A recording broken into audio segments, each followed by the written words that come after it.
In the bustling heart of New York City, where skyscrapers pierced the sky like giants, spears, and the streets pulsed with the rhythm of hurried footsteps, lived Elena Vasquez. She was a 28-year-old graphic designer, her days filled with deadlines, coffee runs, and the glow of multiple screens in her tiny Brooklyn apartment. Elena had grown up in a small town in Mexico before her family immigrated to the U.S. when she was 10. She carried the warmth of her heritage in her smile, but the city's relentless pace had hardened her edges. Love? It was something she read about in novels or saw in rom-coms during late-night Netflix binges. Real life, she believed, was too chaotic for fairy tales. One crisp autumn morning in October, Elena decided to break her routine. Instead of grabbing her usual latte from the corner cafe, she ventured into Central Park for a jog. The leaves were turning shades of amber and crimson, carpeting the paths like a painter's palette. As she ran along the winding trails, her earbuds blasting upbeat pop music, she didn't notice the man sitting on a bench until it was too late. She tripped over a loose shoelace, stumbling forward and nearly colliding with him. "Oh my God, I'm so sorry," Elena gasped, pulling out her earbuds and steadying herself. The man looked up from his book, his blue eyes twinkling with amusement. He was in his early 30s, with tousled brown hair and a scruffy beard that gave him a rugged, adventurous look. "No harm done," he replied with a British accent that caught her off guard. "Are you all right?" That was quite the entrance. Elena laughed, brushing dirt from her leggings. "Yeah, just my daily dose of clumsiness. I'm Elena. Alexander. Alex for short," he said, extending a hand. "Visiting from London. First time in New York, actually." They chatted for a few minutes.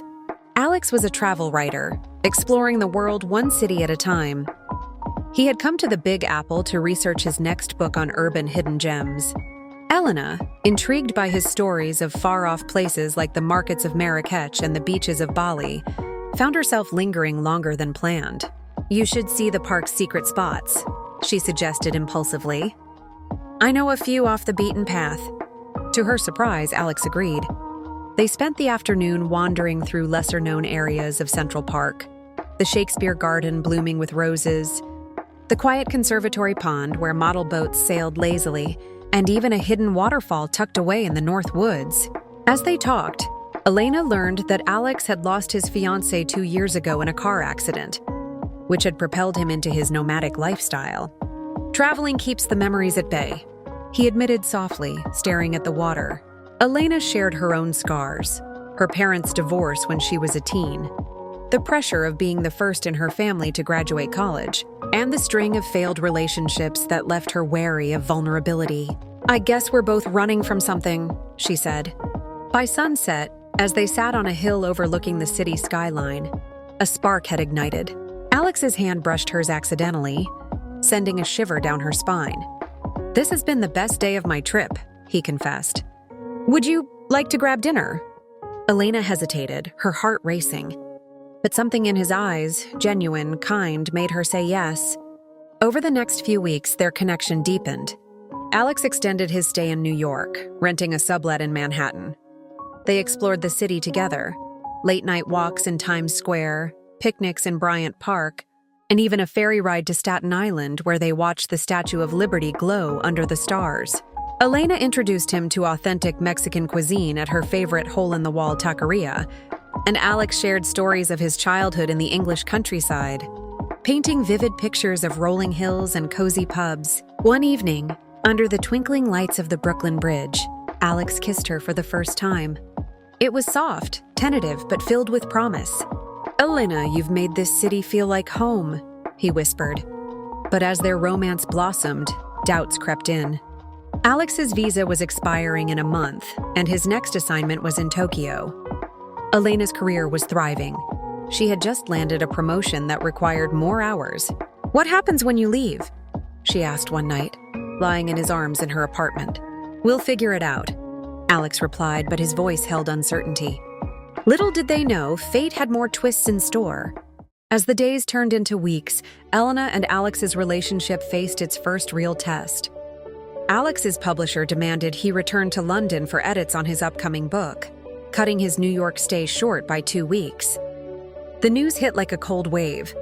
"I don't want to go," Alex said, packing his suitcase in Elena's living room. "But this could be my big break." Elena nodded, fighting back tears. "I get it. Dreams come first." But inside, she felt a familiar ache, the fear of abandonment that echoed her past. They promised to stay in touch, daily video calls, texts filled with inside jokes, and virtual dates watching the same movies across the ocean. At first it worked. Alex sent photos from London's foggy streets, describing the Thames at dawn. Elena shared her design projects, sketching ideas inspired by their time together, a series of illustrations capturing hidden city moments. But distance bred misunderstandings. Time zones clashed. A missed call turned into an argument about priorities. One night, during a heated video chat, Elena snapped, "You're always on the move, Alex. How do I know this isn't just another adventure for you?" Hurt flashed in his eyes. "Because I've never felt this way before. You're not an adventure, you're my anchor." The call ended abruptly, leaving Elena in silence. Days passed without contact, each one heavier than the last. She threw herself into work, but her designs lacked their usual spark. Friends noticed her distraction. "Give it time," her best friend Maria advised over coffee. "Love isn't easy, especially long distance." Meanwhile, in London, Alex wandered the streets aimlessly. He visited his late fiancée's grave for the first time in years, seeking clarity. "I thought I'd never love again," he whispered to the wind. "But Elena, she's different." Inspired, he reworked his book, weaving in their story, a chapter on finding love in unexpected places. A month later, on Christmas Eve, Elena's doorbell rang. She opened it to find Alex standing there, snowflakes in his hair, holding a bouquet of roses and a wrapped gift. "I couldn't stay away," he said, his voice breaking. "I quit the Tokyo gig. I want to build a life with you, here or anywhere." Elena's eyes widened. "But your career? I've got offers in New York, and even if not, we'll make it work." "I love you, Elena." Tears streamed down her face as she pulled him inside. They spent the night by the fireplace, exchanging stories and dreams. The gift was a custom journal, filled with pressed leaves from Central Park and blank pages for their future adventures. In the months that followed, they navigated challenges together. Alex moved to New York permanently, freelancing while Elena's career soared.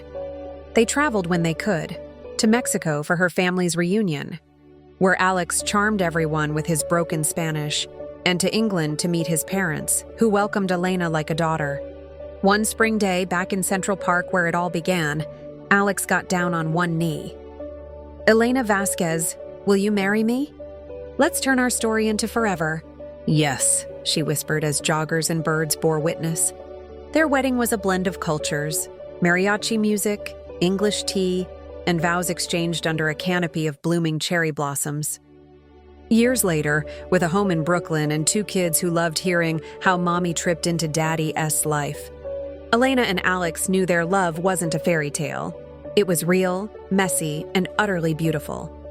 In a world of chaos, they had found their peace in each other.